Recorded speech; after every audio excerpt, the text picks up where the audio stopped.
السلام علیکم پښتو شو چینل خبري ټولګي ته ښه راغلاست. نن څو مهم وروستي خبرونه راسره واورئ. د سیاست زړه استانبول بهیر غونډه پر دوشنبه تاجکستان کې پیلیږي. د افغانستان د بهرنیو چارو وزارت په وینا د سیاست زړه استانبول بهیر نه هم غونډه به د راتلونکي دوشنبه او سهشنبه پر ورځو د تاجکستان پلازمینه دوشنبه ښار کې ترسره شي چې د یاد بهیر د بهرنیو چارو وزیران او د یو شمېر نړیوالو بنسټونو مشران به پکې ګډون وکړي. د افغان سولې په تړاو د اجماع پیاوړتیا او پرمختګ د دې ناصر لیک یاد شوی. د افغانستان د بهرنیو چارو وزارت ویان ګران هیواد بي سي ته وویل افغان حکومت دغه غونډې له ګډونوالو تمه لري چې د سولې له روان بهیر ملاتړ وکړي. افغان ولسمشر محمد اشرف غني او د هغه تاجکستاني سیال امام علي رحمان به هم په دغه غونډه کې وینا وکړي. او بل مهم خبر داس د امریکایي سلاکاران امریکایي ځواکونه باید له افغانستان څخه ونوځي. د امریکا د پلازمینې خپرېدونکي مشهورې امریکایي ورځپاڼې نیویارک ټایمز د امریکایي سلاکارانو له خولې لیکلي چې امریکایي پوځیان باید له افغانستان څخه ونوځي. ورځپاڼه کاږي چې د یادرو سلاکارانو په خبره چې هغوی ولسمشر جو بایډن ته داسې استخباراتي معلومات ورکړي چې که امریکایي ځواکونه مخکې د سولې تر راتګ ووځي په افغانستان کې به سخت حالات او کورنۍ جګړه رامنځته شي. نیویارک ټایمز لیکلي د امریکا استخباراتو د ولسمشر بایډن د ادارې ته له افغانستان څخه د سرتیرو د ایستلو د پایلو په اړه راتلونکو ننګونو خبرداری ورکړی دی. د ورځپاڼې په وینا استخباراتي ادارو ویلي که متحده ایالات د حکومت او طالبان ترمنځ د واک ویشلو د مخه له افغانستان ووځي ممکن طالبان په 2 یا 3 کلونو کې د هیواد ډیری برخه ونیسي. که چیرې طالبان کنټرول ترلاسه کړي نو د په افغانستان کې القاعده پیاوړې کړي. هغه شبکه چې د سپټمبر د 11 حملې مسؤلیت لري چې په امریکا کې خونړۍ حملې وکړي. د متحده ایالاتو او طالبانو د دوحه هوکړې پر اساس د متحده ایالاتو ټول سرتیري باید د دې کال د مې تر لومړۍ پورې له افغانستان څخه ووځي په دې شرط چې طالبان د نړیوالو تروریستي ډلو سره اړیکې پرې کړي. خو د متحده ایالاتو ولسمشر جو بایډن تېره پنجشنبه وویل چې د مې تر لومړنۍ نیټې به ځواکونه ویستل له تخنیکي پلوه ستونزمن وي. د بایډن تر څرګندونو د طالبانو غبرګون راپارولی چې د جمعې په ورځ خبرداری ورکړی چې که د مې تر لومړۍ نیټې د امریکایي سرتیري ونوځي دوی به له جګړې لاس واخلي. او بل مهم خبر خلیل زاد بیا په سفر راوتلی څومره مهم دی. د افغان سولې لپاره د سولې وروستۍ هیلې او پریکړې راتلونکو ورځو کې د ترکیې استانبول کې د افغان سولې په تړاو لوی کنفرانس جوړ شي چې د امریکا طالبان او افغان دولت به د یو شمېر سیمه ییزو هیوادونو استازي پکې ګډون وکړي. د امریکا د بهرنیو چارو وزارت ویلي چې د ترکیې کنفرانس له پیل وړاندې د افغان سولې ځانګړی استازي زلمي خلیلزاد ترکیې او د سیمې هیوادونو ته د خپل سفر لړۍ پیل کړي تر څو وړاندې تر دې چې کنفرانس جوړ شي د ګډو هیوادونو نظریات واخلي. امریکا کوښښ کوي چې پر افغان دولت او طالبانو باندې فشار زیات کړي تر څو د مې میاشتې را دې خواته د سولې په یو موافقې ته ورسیږي او دې ته زمینه برابره کړي چې بهرني سرتیري له افغانستانه ووځي. خو لا هم څرګنده نه ده چې د ترکیې کنفرانس د افغان سولې لپاره څومره نتیجه ورکړي. خو په عمومي ډول سره د کنفرانس خورا مهم بلل شوی.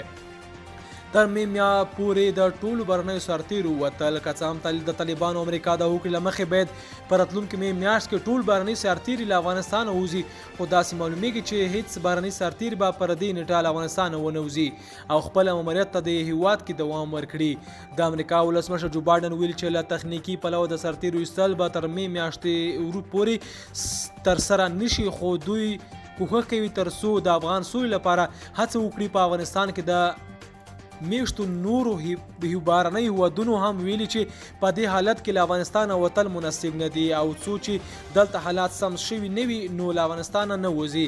په ورته وخت کې بیا طالبانو کوښښ ګواښ کړی چې که بهرني ځواکونه د دوحې د هوکړې سره سم له افغانستانه ونوځي نو پر ضد به یې سختې جګړې وکړي.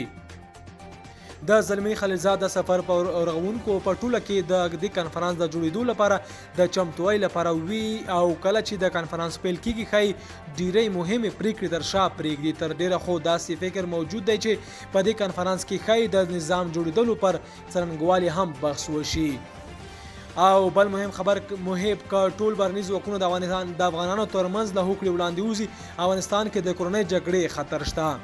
د ملي امنیت سلاکار ډاکټر حمدالله محب نن شنبه دورې کابل اونیز د امنیتي غونډې ته د خبرو پر مهال دا اندېښنه تایید کړه چې کاټول بهرني ځواکونه د افغانستان ترمنځ له هوکړې وړاندې وځي. افغانستان کې د کورنۍ جګړې خطر شته دی.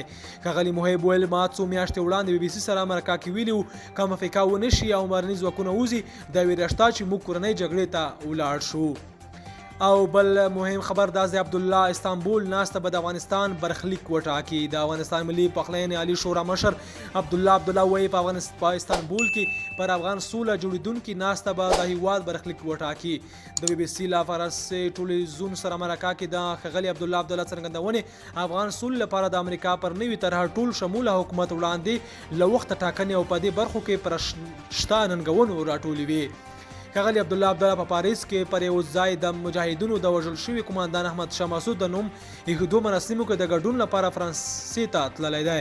ټاکلي ده د افغان حکومت او طالب استازو په ګډون د افغان سولې ناسته راتلونکي په اپریل د ترکیې استانبول کې وشي. امریکا د چین او روسیې مشران د اقلیم د بدلون ناستې ته وبلل. امریکا د روسیې او چین مشران د نړۍ د اقلیم د بدلونونو په تړاو نیولي ناستې ته وربللې او دا ناسته اپریل کې ترسره کیږي. شي جین پینګ او ولادیمیر پوتین د نړۍ د 40 مشرانو په نوم لړ کې دي چې د ځمکې د ورځې نړیوالې ناستې ته بلل شوي دي. د امریکا ولسمشر جو بایډن رسنیو سره خبرو کې ویلي تر اوسه د روسیې او چین مشرانو سره د دې ناستې په تړاو نه دي غږېدلي خو هغوی پوهیږي چې دې ناستې ته بلل شوي دي. د ناسته د جو بایډن د ادارې لخوا د نړۍ د اقلیم بدلون ته د لومړیتوب ورکولو د هڅو برخه ده. او بل مهم خبر داس د ایران د اوبو نړیوال قوانینو تر پښو لاندې کوي. له امیر دوست محمد خان څخه وروسته ایران سره د تاسیسات او د اوبو ستونزه د هلمند هوري او د سیند په هکله څو واره پورته شوه ځکه هلمند سیند چې د بابا له غره څخه پیلیږي ټول ټال 1150 کیلومتره په اوږدوالي دی چې د ارغنداب سیند هم ورسره یوځای کیږي تر سیستان جهیل پورې ځي چې بیا راتویږي د مارګو دښتې څخه د نیمروز تاسو کې او ګونو زر پورې حتی کوبه طوفاني وي تر بلوچستان هم ځي. د یاد سیند ټول اوږدوالی څخه 20 کیلومتره له ایران سره شریک دی.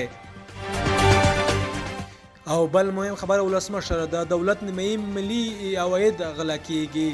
ولسمشر محمد اشرف غني وایي د هیواد نیمایي ملي عواید غلا کیږي او له امله یې د فقر او لوږې کچه زیاته شوې ده. ولسمشر غني د ځوانانو عالي شورا د پرانیستي مراسمو کې ویل چې په حکومتي ادارو کې له دولتي منابعو سمه ګټه نه اخیستل کیږي او د دې پر ځای چې د دولت لپاره په مصرف ورسول شي شخصي جیبونو ته ځي. هغه زیاته کړې چې که د دغه عوایدو د غلا مخه ونه نیول شي دا به د افغانستان لپاره د خطر زنګ وي او لوږه به ورځ تر بلې لا پسې زیاته شي. نوموړي ټینګار کړی چې افغانستان پریمانه طبیعي منابع لري خو دا چې غلا کیږي او مدیریت یې په سمه توګه نه دی شوی دولتي دستګاه کمزوري کړې ده. ولسمشر غني یو ځل بیا د عوایدو پر ټولېدو کې پر شفافیت ټینګار کړی. ویلي دي چې هیڅ راز مالي فساد ورته د منلو نه دی او په کلکه به یې مخه نیسي. ولسمشر غني داسې مال د دولتي عوایدو د هایپ ومیل کېدو خبر کوي چې تر دې وړاندې د یوې نړیوالې سروې له مخې افغانستان د فاسدو هیوادونو په سر کې واقع شوی اعلان شو.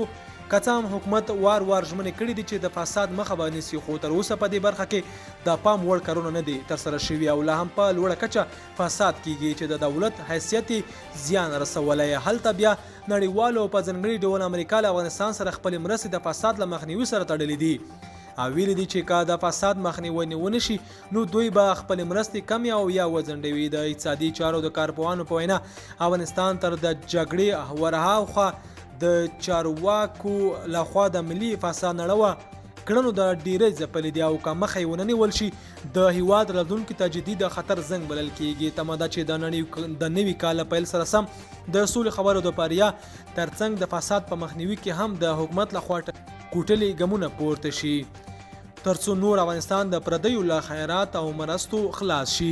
که غواړئ مهم وروستي دقیق خبرونه واورئ زموږ پښتو شو چینل در سره سبسکرایب کړئ، ویډیو شیر او لایک کړئ. تر بیا ښه وخت.